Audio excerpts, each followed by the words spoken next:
Well, all right, here we go. I'm Pastor Bobby D. Hamilton. You see my face, you know it is Move Monday. Oh, yes, it is.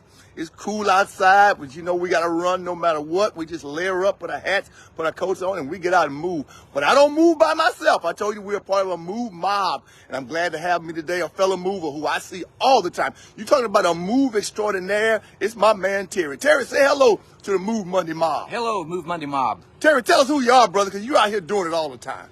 I'm just a senior citizen out here trying to keep myself in decent shape.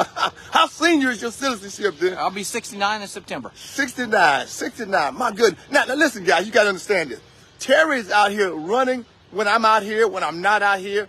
He runs, but he doesn't only run, he does something else. So what else do you do, Terry? My wife and I play tennis 4 times a week, and then we usually walk 1 day a week. So I try to do something every day of the week. Wow. Terry, you say you're 69 going on 70. 68 going on 69. 69.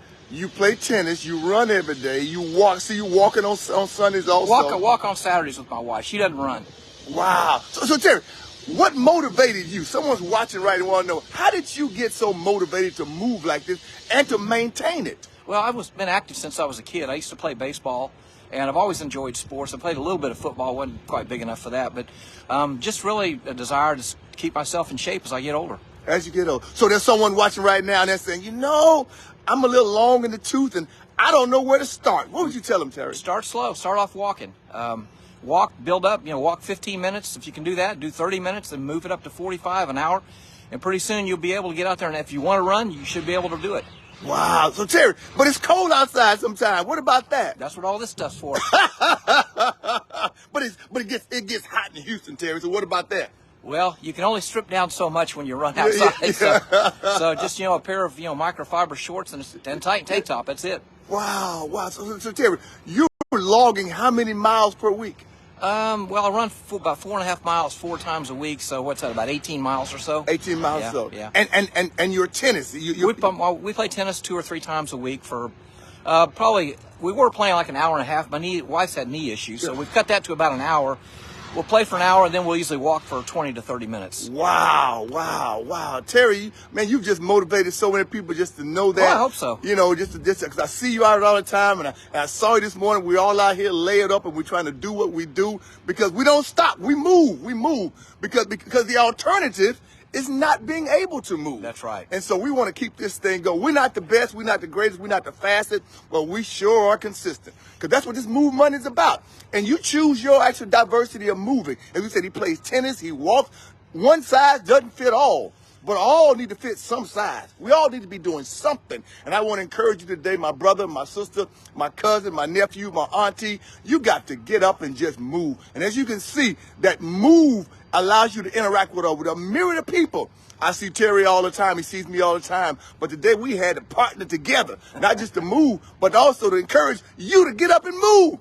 What you want to do is get yourself to the point where you feel guilty when you don't get out and do something. Yeah. You can't just sit there. You can't just lay there. If it's raining too hard and I can't run, I'll get an umbrella and just walk. Oh my goodness. You out there bad, Terry. Get the umbrella. That's what I'm talking about. I say I get an umbrella, whatever it takes, put on the rain slick or whatever. Nothing stops the move. We have to move. It's mandatory for living. We've been made to move. Terry, thank you for your time, my brother. Thank you, Bobby. Always a pleasure to be with you. Yes, my man. Now, as you are moving, friendship, don't you forget to move. Go to YouTube. Pull down. Yesterday, I preached that message talking about the nighttime is the right time. Out of John chapter 3, verses 1 through 17, talking about a man named Nicodemus, a good man, a righteous man, a religious man. And yet he came to realize that all of his religiosity was not sufficient for life. He had to be born again. He had to come to know Jesus Christ as his personal Lord and Savior. And that's a great message. I want you to chew on that because so many times we only assume that those who we consider to be derelict or those who are demonic or those who we just don't like, that they're people who need the Lord. But the Lord used a man who we would consider to be a good citizen, a good humanitarian, a good American, a good person. And he told that good man that your good won't get it. You must be born again. And today you got somebody in your family, somebody at your office complex, somebody in your move vicinity who's a good person.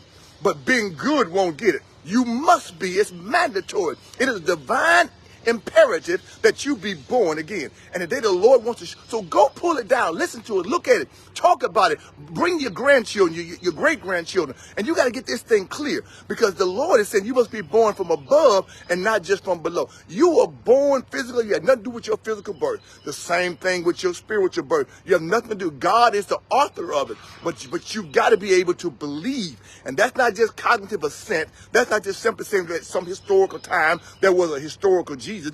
To believe means I put my confidence, my trust, my faith, I put my eternity on who Christ is, what he did, what he's doing, and what he will do. It's fully invested in the Lord and Savior Jesus Christ. And today I want you. And he came at nighttime. That is so powerful. And maybe nighttime in your life right now, but the nighttime is the right time. The Lord will show up and he will show out. You go pull somebody aside, go talk to somebody, and when you finish, move, go deal with it. And on Wednesday night at the Friendship Church, I'm going to deep dive some more into it, because I want you to get that into your spirit about what it means to be born again and the great love of God. God so loved the world magnanimously. He loved the world that he gave. He gave what? The very best he had. He gave himself, his only begotten son, that we might live, not die. God is not trying to be an ogre in the sky. He's not trying to be a thrill killer. He is not trying to say you the worst of the worst. He came that we might live.